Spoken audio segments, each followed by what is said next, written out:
یہی مطلب ہے ان الصلاۃ تنہا عن الفحشاء والمنکر کا، جس کی نماز اچھی ہوگی وہ کبھی بے حیائی کی طرف نہیں جائے گا، اس لیے کہ گناہوں سے سکون آج تک کسی کو نہیں ملا۔ سکون غارت تو ہوتا ہے گناہ کر کے، لیکن سکون ملتا نہیں گناہ کر کے۔ یہ بھولا بھالا انسان، لڑکا ہو یا لڑکی، یہ بیچارہ گناہ کرتا تو ہے سکون کی تلاش میں، لیکن اس سے کوئی پوچھے، پرائیویٹلی پوچھے، گناہ کر کے تم کو کبھی سکون ملا ہے؟ واقعہ یہ ہے، اس کا یقین اگر قرآن پر ہوگا تو قرآن پر ہاتھ رکھ کے، اس کی آستھا اگر گیتا پر ہوگی تو گیتا پر ہاتھ رکھ کے وہ قسم کھا کر کہے گا اور کہے گی کہ گناہ کیے تو میں نے سکون کی تلاش میں ضرور، لیکن مجھے کسی گناہ سے کبھی سکون نہیں ملا۔ وہ سکون تو ملتا ہے اکیلے میں اپنے مالک کو یاد کرنے میں، سکون تو ملتا ہے ایک اچھا سجدہ کر لینے میں، سکون تو ملتا ہے رحمت دو عالم سرور کائنات محمد الرسول اللہ صلی اللہ علیہ وسلم کی خدمت میں محبت بھرا درود و سلام بھیجنے میں، سکون تو ملتا ہے اپنے ماں باپ کی خدمت میں، سکون تو ملتا ہے کسی اندھے کو سڑک پار کرا دینے میں، سکون تو ملتا ہے کسی غریب اور یتیم کے آنسو پوچھ دینے میں، سکون گناہ کرنے سے نہیں ملتا، سکون عزت کی حفاظت سے ملتا ہے، عزت لوٹنے سے نہیں ملتا۔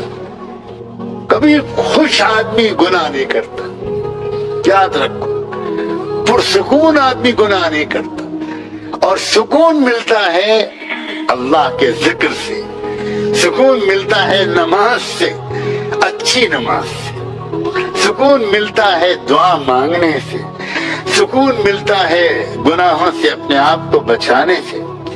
اسی لیے عزیزو، خدا کے بندو، یہ معمول بنا لو، لڑکوں سے کہتا ہوں، نوجوانوں سے اور مردوں سے، ہر نماز مسجد میں باجماعت پڑھو، کہو انشاءاللہ۔ آج اللہ سے مانگ کر کہو کہ ہر نماز باجماعت پڑھیں۔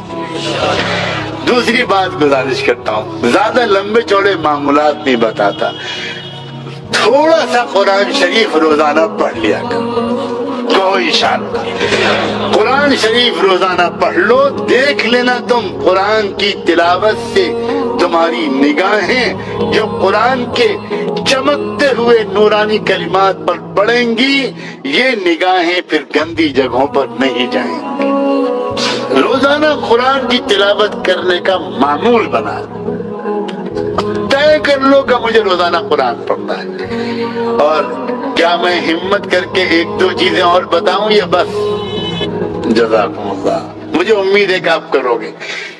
صرف 2 رکعت نماز، میں زیادہ لمبی نفلوں کو نہیں کہتا، 2 رکعت نماز توبہ کی نیت سے روزانہ کسی وقت پڑھ لیا کرو، صرف 2 رکعت نماز۔ آپ ظہر کے وقت پڑھ لو، آپ مغرب کے بعد پڑھ لو، آپ عشاء کے بعد سونے سے پڑھ لو تو سب سے بیسٹ ہے، صرف 2 رکعت نماز۔ یوں نماز پڑھو کہ اللہ، میں وہ نہیں ہوں جو مجھے ہونا چاہیے، میرے مولا مجھے معاف کر دے۔ 2 رکعت نماز پڑھو ہلکی پھلکی، اور اس کے بعد اللہ سے اب تک کی گناہوں کی معافی مانگ لو، اور آئندہ کے لیے کہو اللہ میں اب نیک بننا چاہتا ہوں، مجھے نیک بنا دیجئے، میرے پورے گھرانے کو نیک بنا دیجئے، میری بہنوں کو نیک بنا دیجئے، میری ماں، میرے باپ، میرے بھائی، میرے بہن، میری بیوی، میرے بچے، میری بچیاں۔ اللہ بہت خراب ماحول ہے، اس جلتی ہوئی آگ سے مجھ کو بچا لیجئے۔ اس لیے امید ہے کہ آج کی اس بات سے مسلمان، ہمارے نوجوان لڑکے اور لڑکیاں، ان کے پیرنٹس، وہ سب کے سب آج یہ طے کر کے اٹھیں گے کہ ہمیں اپنی زندگی کو بدلنا ہے۔ پلیز بہت ہو گیا، اب دیر مت کرو۔ اور خوشی یہ ہے، میرا اور تمہارا رب انتظار میں بیٹھا ہے کب میرے بندے اور بندیاں مجھ سے معافی مانگیں۔ ان کی آنکھ کے آنسوؤں کا قطرہ آنکھ سے نکل کر گال پر بعد میں پہنچے گا، پہلے اللہ کی طرف سے مغفرت کا فیصلہ ہو. اتنا مہربان ہے اللہ تعالیٰ. جانتے ہیں کہ تم ہمارے عزیز نوجوان بچے کس ماحول میں پل رہے ہیں. بہت جلدی اللہ معاف کر دیں گے, لیکن آئندہ کے لیے اب طے کرو, اب بدلنا ہے. گھر کا ماحول, گھر کے باہر کا ماحول, بلا وجہ عورتوں اور بچیوں کا باہر نکلنا نہیں. گھر میں عورتوں کو انجوائے کرنا چاہیے, گھر کو انجوائے کرنا چاہیے. عورت کا اصل کام اس کے گھر میں. گھر معمولی یونٹ نہیں ہے سوسائٹی کا. کیا ہو گیا اس دنیا کو, میں کس کس ٹاپک کو چھیڑوں. گھر سوسائٹی کا معمولی یونٹ نہیں ہے, سب سے امپورٹنٹ یونٹ ہے گھر. گھر ٹھیک ہوگا تو سوسائٹی ٹھیک ہوگی, اور اس گھر کے سکون کا سرچشمہ عورت ہے, یہ قرآن بتاتا ہے. اس لیے عورت کو سب سے ٹپیکل, سب سے زیادہ نازک کام دیا گیا ہے, جو بالکل فاؤنڈیشن اسٹون ہے. اگر فاؤنڈیشن اسٹون سیدھا رکھا گیا تو عمارت آگے سیدھی بنے گی.